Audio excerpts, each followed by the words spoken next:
people who really rule you.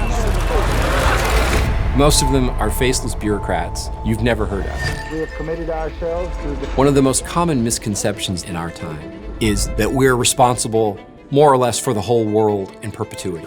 The founders begin from a premise of non-interference in the affairs of other nations, unless that country poses a direct threat to them. The modern bureaucracies, they would say that it's impossible to stake out a successful foreign policy that sticks so closely to that of the American founders in a complex world where America has all these responsibilities. And their view is you either agree with them or you stay out of their lane.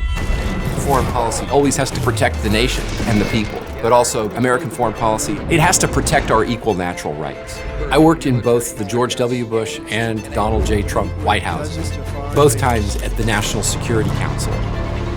These people who are running the federal bureaucracies have more power than the people whose names you know who are supposedly running American foreign policy. In this course, I'll be talking about the principles and the practice of American foreign policy, the history, key events, and a proper understanding of what the American founders intended and how we've departed from that. The story of American foreign policy is a story of rising size, power, influence, along with rising ambition. And I hope to give you the tools to steer your government in productive directions. I'm Michael Anton. This is our course on American foreign policy. Let's begin. In all these regions, we too have a very big stake.